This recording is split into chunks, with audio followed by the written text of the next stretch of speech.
Welcome back. Now, after all that heavy stuff, let's look at lifestyle.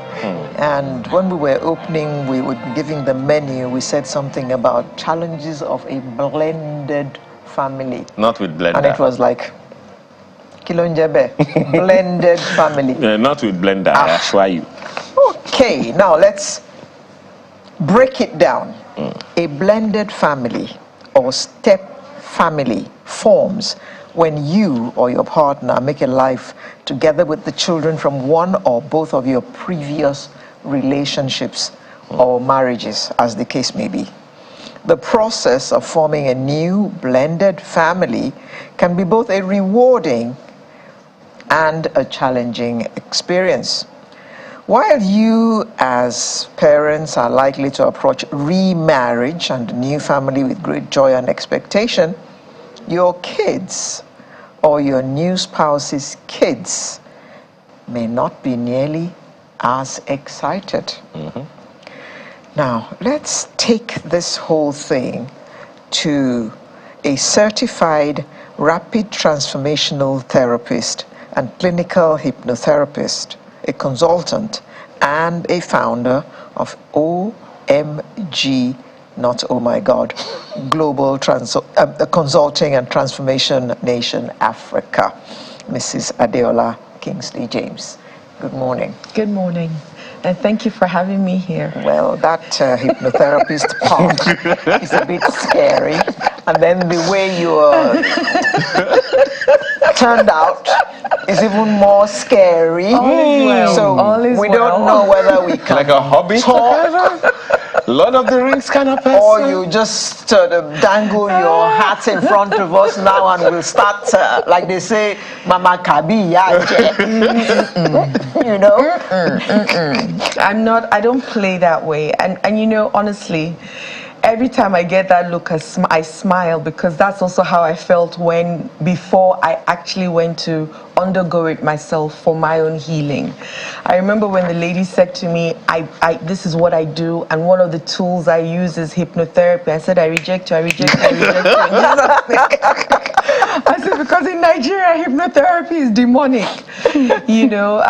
But I mean, after a while, I thought about it. I'm already on the floor. How lower can I get? I mean, maybe this will work, maybe it won't. So I decided to try it out, and it changed my life forever. That's why I went to train for it, because that's what I use now to help people gain themselves. Okay. So in the course of your job, you know, this is just in parentheses, what exactly do you do to people? We talk. So we go back to exactly, so let's say, for example, we talk. That's all we do. We talk. Now, unfortunately, your consciousness maybe is about 10% of all the things that have happened to you, but your subconscious mind holds about 90% from when you were a baby till now. And so for us to heal whatever you show up with, let's say, for example, anxiety, we have to go back to the root cause. Now, talk therapies are great, but they talk on the top level. It's not as deep, right? But with hypnotherapy, you'll go back to the day, the time, who you were with, what was happening, and what you made the incident mean, because it's not about the incident but the meaning you give to it. And then we empower that child, because who is showing up today with that anxiety is not your 70-year-old or 50-year-old. It's that 3-year-old, 4-year-old, 5-year-old that something happened to, that they keep triggering the memory, and so it's showing up today. So if we're able to empower that 3, 4, 5, 6, 7-year-old child, then you're going to change today. Well, this is another topic. You're coming back. Yes. Okay. But this blended family business, and you keep saying not in the blender, not in the blender. It's not in the blender. So we have defined it. Yes. It's about two families, more or less, coming together. Yes. Let's say we decide to get married now. He had children before, I had children, and then we're deciding to come together. Yes. So Sometimes one person hasn't got kids. Marriage blends you. Yeah, before you say blendies you. Oh. Or blended. Blends you. So and then you decide to have your own children. That really if we're young, if we're young enough. If you're young enough, of course. Yes. So we then have 3 sets of children. Yes. Yes. Oh, okay. Now, That's quite a blend. It is. In Nigeria, yes, when you talk about step, anything, step, Mom. especially stepmom. The stepmom to most children Is a witch. is stepmom Is a witch. is akin to being a witch. Or wicked. Yeah, and I always say stepmothers and mothers-in-law are just one step away from being witches. So this family has come together with these children. How would you advise them to behave towards the children that are not theirs? And how would you talk to the children to behave to the parent that is not theirs biologically? Okay, so I'm a stepmother. Let's start from there, okay? Unfortunately, nobody prepares you for the journey. So before we even get to how do we do that? Relate. There's also a relating with yourself as a human being. And so, I mean, Hollywood created Cinderella. And so from there, everybody has, I mean, every Nollywood movie that talks about stepmothers is wicked. So stepmothers carry that title without even knowing it. At least I'll use my experience. And, you know, in my case, my husband's late wife, I call her late wife because she's late. So you're coming into a relationship, first of all. Don't forget, these people, well, for me, I believe that they were in love before we got married, right? And if she still were alive, I won't even be in the picture. Yeah. So you're already dealing with that insecurity, not knowing whether you have a space in his heart. Now, on top of it, I also came from a place where I didn't know that I was a broken person as well, and I had traumas that I hadn't dealt with. I didn't even know what traumas were at the time, right? Or that there was any challenge going on in my life. So it's not about the title. Let me also clear that. It's about the person. Who is this person, right? Because hurt people. But hurt people are first hurting, whether you like it or not. So if I'm a hurt person, I get into a marriage. Unfortunately, a marriage is not a happy fire, which is a word that I coined. It's a heightener of who you really are. So in my case, I came in looking for love in all the wrong places. And I think somehow I felt like I was a savior to my husband because, hey, you know, one of the roles that I carried was I was a carer, which is some of the roles that kids play, which would be another conversation. So I took on a carer role, and I'm for everybody but nothing for me. Right? And so one day in the conversation when I was having with my then friend, because I knew him, I'd known him all the while even whilst I was married, we had this conversation, and I think he said something around, he doesn't think that any young girl who's never been married before will want to marry someone like him. I'm like, what nonsense. You're a great guy, you know. Now, I didn't know that he had put on a light of Voltron in my head, Defender of the Universe, because I formed the head, right? And so somehow, you know, because when people ask me how did romance happen between both of you, I don't know. We just started talking a lot more, and then from there we thought, okay, the next progression would be this, you know, and then our families, we met each other, and we carried it on from there. And I thought love was enough, right? So unfortunately, love is great, but it's not enough, especially in a blended family. And so I have 2 kids who I didn't birth.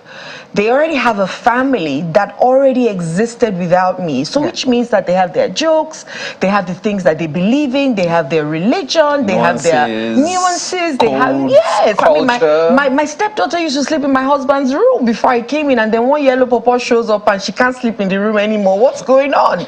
You know, so there was the big mistake that we made was that we didn't align. And can 2 walk together except they agree? No. So the first thing I tell anybody who is thinking about going into a blended family is you must go for therapy, because everybody is coming from a broken place. Yes. My husband, for example, I mean, his story is tragic. His late wife was killed right in front of him, and his daughter was shot. That's traumatic on its own. And so, who then goes through that? Who carries that? And that's that. There's divorce. There's divorce that is painful as well. So this marriage is broken. You have come out of this place. Who's helping you go through that? Who's helping you? Then the children, you mentioned them. Who's helping the children either manage the grief of losing a loved one or a broken home? And most times children actually think they might be the cause of the broken home. Yeah. So they feel like failures because I can't bring mommy and daddy together. They're dealing with that. And so you have an angry child dealing with that. You have a hurt parent. You have another woman or a man coming from another place, maybe also from another broken home. Of course they need therapy. Of course, because they haven't even gone through, they haven't dealt with what the challenges that they're going through. And then you want to form a new marriage or a new nation without, first of all, dealing with the past? Adela. I'm sorry. Adela, you're talking to Nigerians. Yes. And when you use the word therapy in Nigeria, think it's for mad people. It means something. Mm-hmm. You just said it. Yeah. So you want You're going me, to see a shrink. the man I'm going to marry, yes, the children, his children, my children, to be going to see because we are all mad. Yes. But it is what it is. It is. If you want to call it mad, that's fine. They say many are roaming, or many are mad, few are roaming, or what are they say? The truth is, in Nigeria alone, just by waking up in the morning and putting on channels TV, and you are listening to all the things happening to you or happening in the world, it's enough to make you mad. What are we talking about? Why are we making it seem like madness is far away from us? It's not. Madness is not far away from you. Then you're getting messages from people who are just asking you for money. Then madness is so close. You see people with road rage. What do you call that? That's madness. And madness is not, it's the way you look at it. When people say they're angry, what word do they use in America? I'm mad. So how do you want to look at it? So you have to be honest with yourself that I'm not okay. Okay. And I need help. We know that even in your profession, they say that a lot more people are living with insanity, more insanity than they are aware of. In fact, there is a study that, some professionals said to me that anxiety alone is a level of insanity. So you are low on cash, you're apprehensive about where the next meal is going to come from. Mm-hmm. It's a level of insanity. So maybe from that perspective, before people start thinking you're calling them mad people. I'm not calling anybody mad. But, to the issue, you said it's not about the title, it's about the person. Absolutely. Talk to us, first of all, about self-awareness, because I think that's where the whole thing starts from, before we now go into the complex relationship that the blended family is. Talk to us about the level of self-awareness that any individual has about himself or herself, before we now, and how that reflects in whatever kind of relationship that they are into, before we take it to the blended. So once again, I'll use myself as an example. Because now I'm very self-aware. I wasn't, I grew up not feeling loved because I'm a middle child. I didn't feel like I was the first, neither was I the only boy, nor the last child, right? And every number has their challenges. But let me just talk about my number as the middle child. And so what then happened, so once again, I was saying that there are roles that children play for connection, because every child wants connection. So I'll just glance through them. There's the brilliant child, there's the sickly child, there's the carer child, and there's the rebellious child. I was the rebellious child because I realized that every time I was naughty, my father, who never had time, now had time for me. So that's how I got his attention for so long. So you continued being naughty? Oh, yes, because that's the role that I played. That's the role that I connected with my father and my mother on. And some people are sickly because they want the touch from their father and mother. Some people are carers. Mommy, are you okay? Daddy, are you okay? Everything, are you fine? Because of connection. Then the brilliant one, you come home with all the good grades and now you are the best child on earth. And so they connect that to wanting to stay brilliant so that I keep getting mommy and daddy's attention. That's all it is. So the eye opener, right? I don't lost. Eye opener. This is what they do every time. They come beat us and they expect us to smile at the end of the day. Go on, we can hear so you. I was the rebellious child, right? So after a while, rebelliousness stopped working for me, as they say, right? So I chose a different role because I realized that when I now did things for people, I got the accolades of thank you. So I became a carer. And a carer, once again, is I drop everything of me so that I can look after everybody. And then everybody says thank you. But what it is that you're not doing it for nothing. You're doing it for the thank you.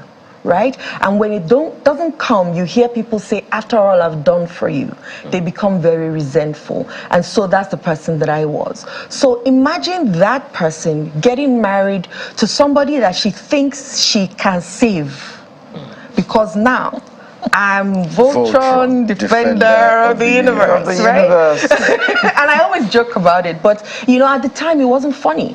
And so there was nobody telling me or guiding me. I looked for coaches for blended families locally. There was nothing.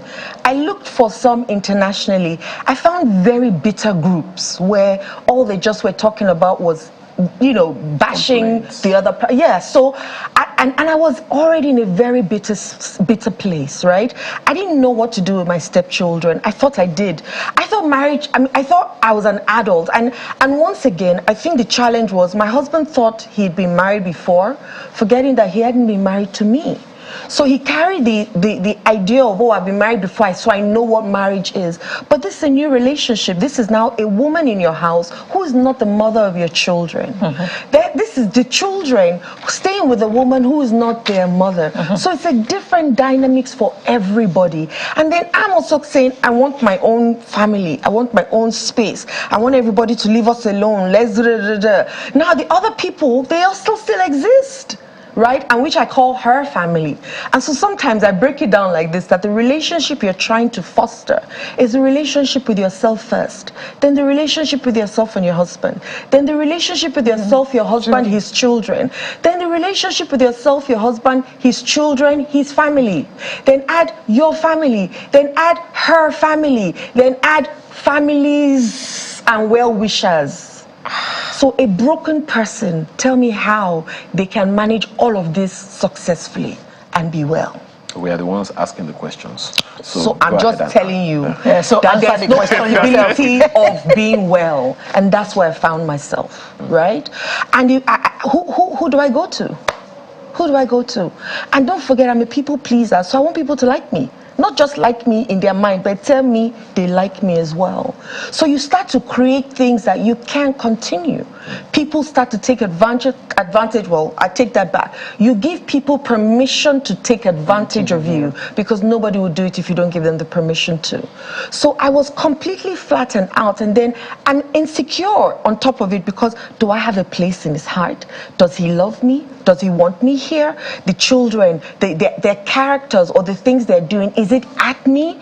The friends, when they smile or not smile, is it at me? So you're consistently having this chatter in your head of criticizing yourself, because if you do something, you're asking, if this person was my child, would I do it this way? Because you're thinking other people are thinking that for you, and then you're projecting your thoughts on them. So you're consistently in a place of madness.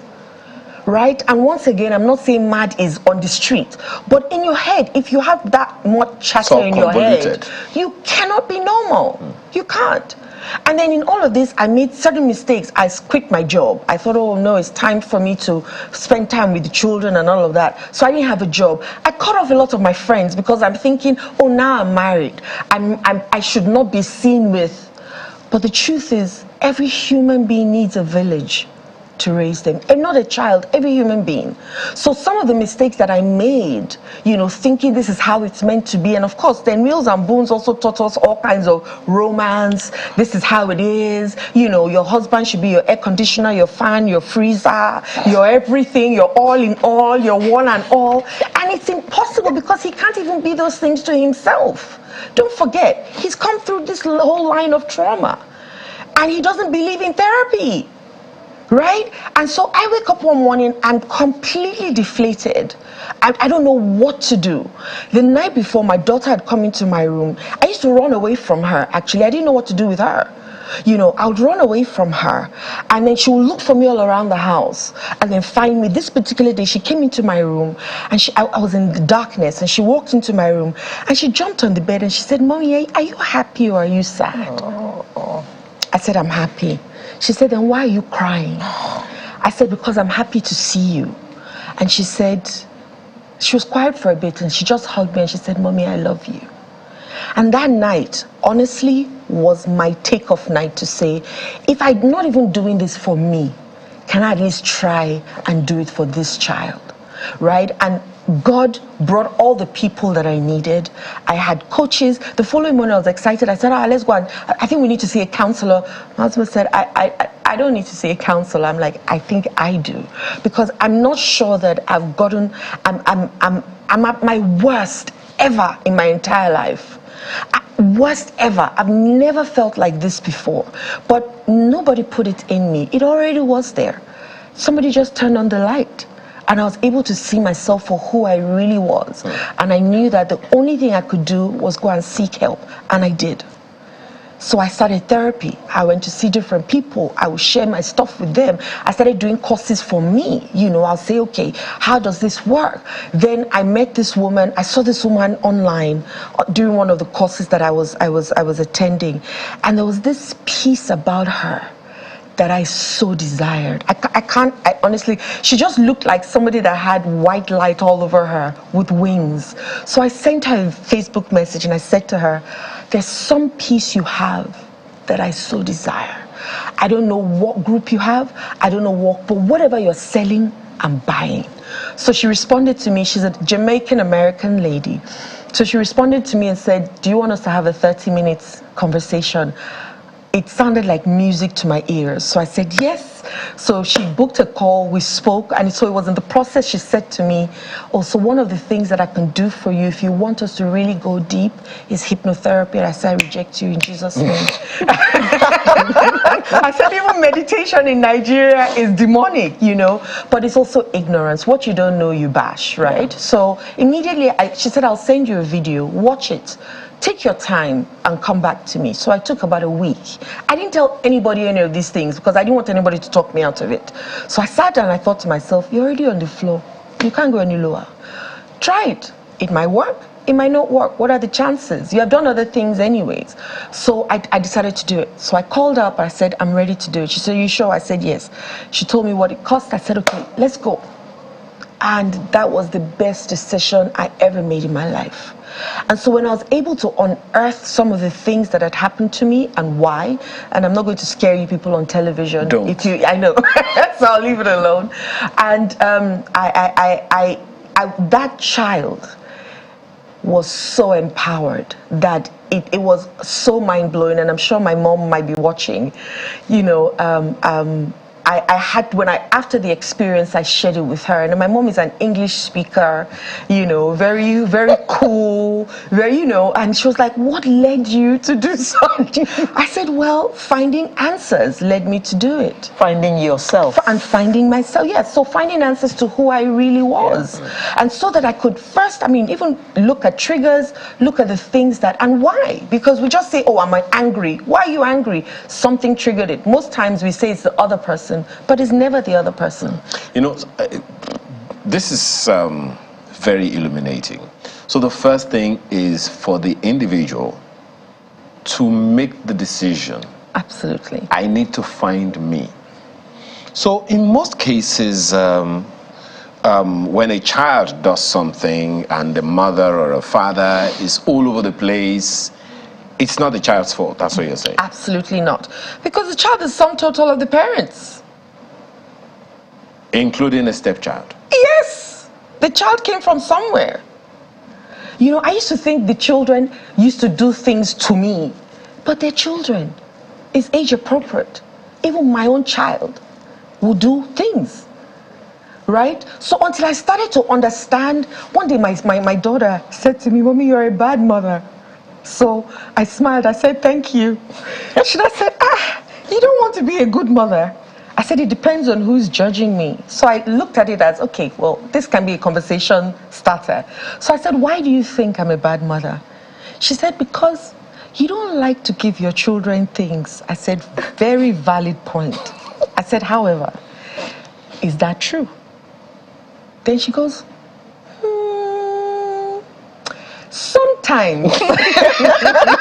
Okay. All right. "Sometimes you don't like to give your children things." I said, "Great." I said, "Does that then mean that sometimes I'm a good mother?" She said, "Yes." I said, "Then that's good enough for me." I'll take that. That's good enough for me. I can't be 100% to you because you will make different things mean different things. That's my own child. Imagine if it was my stepchild that said that to me. How would I have felt? Well, then, now if my stepchild says it to me, I'll give her the same answer. Thank you. Because it's your opinion. And at best, I'm happy to listen to your opinion. Maybe there's some truth in it. That's me to sit down and look at it and say, okay, is there something that I'm doing? But that's my own internal work. Other than that, it doesn't matter what anybody thinks about me. What matters most is what I think about myself. So it is this self-discovery that helps you to decipher the other individuals in the relationship. Absolutely. But, and I know you have loads of questions, is that a way of saying, okay, what if what you are reflecting, because I mean something that you said the other time, what you are giving out, naturally you have expectations, yes, right? So what if even after discovering all your discoveries like Mungo Park, you still come back, you still say you're reflecting these things, but it's not coming back the way you expect? Frustration setting in? So finding yourself is not a one-day job. It's a continuous process, right? If you're 70, do you know how many things have happened to you? So you think just one therapy session is going to clear that? It's not. It's a continuous process. Some people have therapists on their payroll every month. They go to talk on to a them. retainer. Yes, on a retainer, because different things would happen. Now, once again, it's not about the incident. It's what you make it mean. And what you make it mean will come from your nature and your nurture. Period. Which then means that if I did this to somebody in Nigeria, they say it's your mama. If I did the same thing to a white man, he's thinking it's high five. Same action, but different meaning. So that's what it is. So for me to then sit down, if I sit down and right now, whenever anything happens and I find myself struggling with anything, I ask myself certain questions. It's never about that person. In fact, I'm grateful that they did that because they're my teachers. They have shown me there's something in me that I need to work on. And so I'm able to sit in and say, so I'll give you an example. There's a sentence, this sentence, a woman is meant to submit. Some people say subject to her man. That sentence I used to struggle with. And so one day I sat in and I asked myself, why do I struggle with this sentence? What do I make this sentence mean? So it's not about who said it. It's about what I've made it mean. Now I realize that when I hear submit, I hear servant. That's what I make that sentence mean. And I have not worked so hard to be called a servant by anybody. So for me, why do I then feel that way? Okay, because I don't want to feel like anybody is wanting to break me or bully me. Why? Because my father bullied me for so long. So it always goes back to something. Right? I refuse to be, my father bullied me for so long, I refuse to be bullied by any other man. So once I hear my father's voice in another man, my antennas go up immediately because I reject it. I've done it. I didn't have a choice then. I have a choice now. That's not that person's work. That's my work. And it can happen in 10 years from now. It can happen in 15 years from now. So it's never that, oh, it's one and done. It's never one and done. It's a continuous process. That's why it's called personal development. You keep developing yourself till you die. The day you stop learning, you start dying. I thought we wanted to talk about blended families. I didn't know we're not talking about blended persons. Because the family is made of people. How easy is it to actually go into this kind of family that we're talking about? So let's not use the word easy. Oh, okay. It's not easy, right? Easy. Fine, okay, fine. No relationship is easy. Every relationship requires work, and from both parties. Now you have more people in it. This is what I always suggest, and I'll say it over and over again. You have to align as a family, because you are now forming a new family. The old one is gone. This is a new family for everybody. And so for us, some children may not be able to tell their parents what's going on in their mind. You need a therapist for that, or a counselor. Some women are not able to speak to men because they don't think men understand them. You need a therapist for that. Some men feel judged by the way when they speak and the way women answer them. So you need a therapist for that. If we're all able to sit down together. Now, if we're building a new house, the foundation is what matters the most, isn't it? So why are we running away from building a solid foundation? By going to get counseling. That's what we need. Because everybody first, we start to unearth certain things. Your trauma, things that have happened to you. There's no Nigerian child that their parents did not slap for no reason. I'm looking for, if it's not one, it's the other.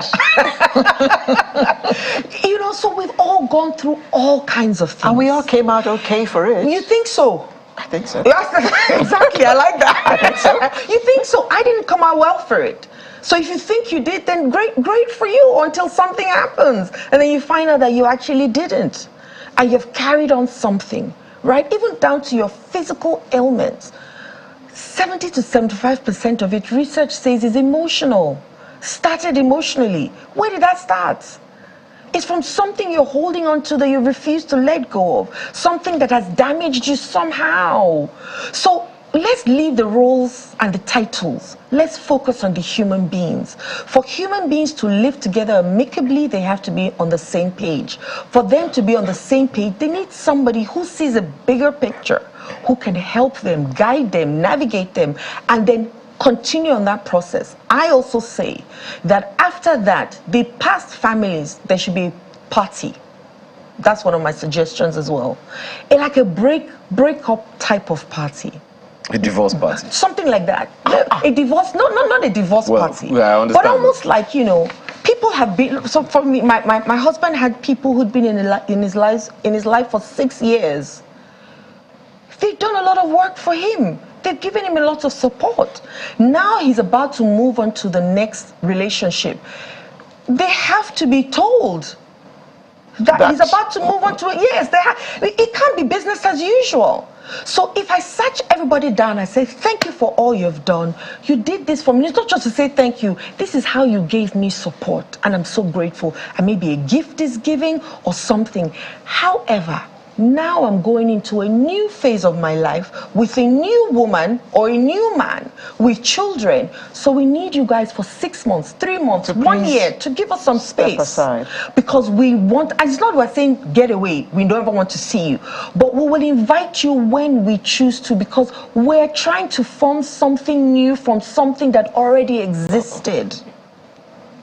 And then they cannot say that, oh, he didn't tell me. Oh, so that's how he just wants to dump me. Or she just wants to dump me after all I've done for them. Yes. You have honored them with something really nice and pleasant. You have said kind words to them. You have told them. So if they show up in your house tomorrow and you don't open the gate, they can't say they didn't tell them.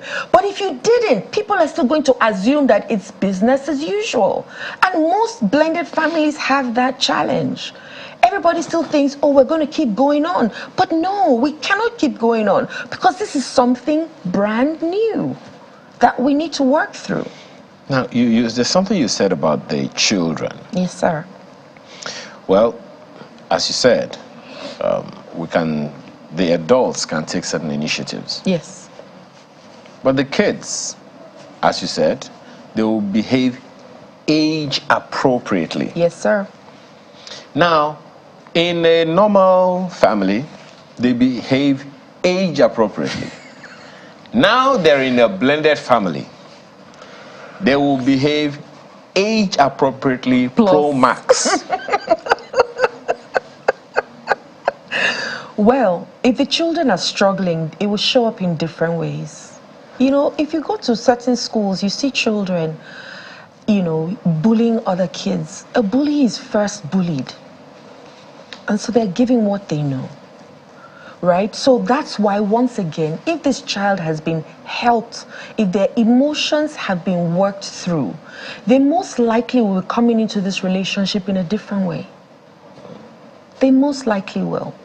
Now, will they still need support? Yes, because don't forget, if their mother is alive, for example, they may still feel loyal to their mother, which means that if we're calling this woman mommy or being nice to her, mommy might be jealous. That's why therapy is needed. Because jealousy is something that you need to work through. Nobody's abandoning you, right? So if everybody has been through this support, then they will be able to do more for the children and give space. Like the stepmother will also understand that these children are just being children. Okay, it seems that the core of what you've told us today is, before we talk about a blended family, let's talk about the blended individual. Absolutely. Whose blend is made up of past, present, all kinds of emotional, whatever. But in the meantime, yes, perhaps by way of a first aid, yes, to many blended families, many blended relationships now, yeah, who have this phobia for merely thinking about therapy. Can you tell us why it is necessary? What are the things that getting therapy involves? Because some people don't want to face certain the first facts. thing is peace. If you want peace, I mean, can what you're afraid of be bigger than you having peace in your home? That's only a question you can answer. Okay. But if the children are young, they don't even know the meaning of the word peace. Oh, I'm talking about the parents. I'm not talking about the children. Okay. If you want peace for yourself, in your home, for the kids, then yes. Okay. That's the first way. Every other thing will be, every other thing will be, yes. Okay. Every other thing will build up on it. But therapy. I can't say anything else. Therapy. Well, we have to go because at least now we understand.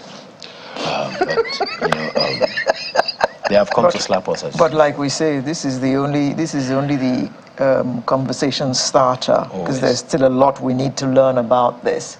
And blended families, I mean, they're like to a penny in Nigeria. Now, yes. So we all need to learn how to deal with it. Yeah. Because it's almost inevitable. Yeah. And like you say, therapy, even though the person who's listening to us now, we think therapy. Prayer is not the only solution. Therapy. Yeah, even about therapy, you have to pray to get therapy. Anyway. Mrs. Adeola Kingsley James, certified rapid transformational therapist and clinical hypnotherapist, consultant and founder of OMG Global Consulting and Transformation Nation Africa. Thank you very much for coming. Thank you for having me. OMG is not oh my God, by the way. It's owning my greatness. Owning my greatness. Owning my greatness. Please own it. Yes. We'll own And this carry next segment. it into the next segment. Which is? In the home stretch. And we have the artist. He's here. He? Is it he? See you in just a moment.